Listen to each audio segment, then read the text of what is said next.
நண்பர்களே, நம்ம போடுற வீடியோஸ்லாம் பார்த்துட்டு நம்மளுடைய சப்ஸ்கிரைபர் ஒருத்தவங்க இந்த போட் ஸ்டோன் 1000 என்ற மாடலுக்கு சார்ஜரை ஏர்லன்னு சொல்லிட்டு கொடுத்துருந்தாங்க.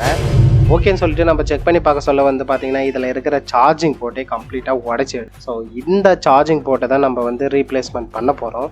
பட் இதில் சப்ஸ்கிரைபர் சொன்ன ஒரே ஒரு விஷயம் என்னென்னா, இந்த மைக்ரோ யூஎஸ்பிக்கு பதிலாக எனக்கு டைப் சியாக கன்வெர்ட் பண்ணி கொடுத்துருங்க அப்படின்னு வந்து சொல்லியிருந்தாங்க.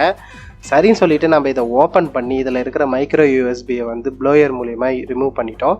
ஸோ ரிமூவ் பண்ணிவிட்டு இதுக்கு வந்து பார்த்திங்கன்னா நம்ம டைப் சி, காமன் டைப் சின்னு ஒன்று இருக்குது. ஸோ ஜென்ரலாக எல்லாத்துக்கும் வந்து இதை ஃபிட் பண்ணிக்கலாம். ஸோ அந்த டைப் சியை யூஸ் பண்ணி வந்து பார்த்திங்கன்னா இதுக்கு நம்ம ஃபிட் பண்ணிட்டோம். ஸோ அப்படி ஃபிட் பண்ண சொல்ல வந்து பார்த்திங்கன்னா இதில் இருக்கிற டிஃபால்ட்டாக போர்ட் வந்து பார்த்திங்கன்னா மைக்ரோ யூஎஸ்பிக்கான ஸ்பேசஸ் தான் இருக்கும். நம்ம அதை கொஞ்சம் வந்து காடிலாம் ரிமூவ் பண்ணிவிட்டு ஸோ அதுக்கு அடுத்தது வந்து பார்த்திங்கன்னா நம்ம டைப் சியாக வந்து ஃபிட் பண்ணிட்டோம்.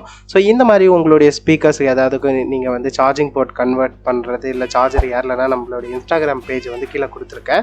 ஸோ நீங்கள் அதில் வந்து காண்டாக்ட் பண்ணுங்கள். நம்ம கொரியர் பண்ணிட்டீங்கன்னா நம்ம ஈஸியாக ஃபிக்ஸ் பண்ணி தந்துடுவோம். ஸோ முடிஞ்ச அளவுக்கு வந்து பார்த்திங்கன்னா ஃபேஸ்புக்கில் மெசேஜ் பண்ணாதீங்க, இன்ஸ்டாகிராமில் மட்டும் காண்டாக்ட் பண்ணுங்கள். ஸோ ஓகே காய்ஸ், நெக்ஸ்ட் வீடியோவில் பார்ப்போம்.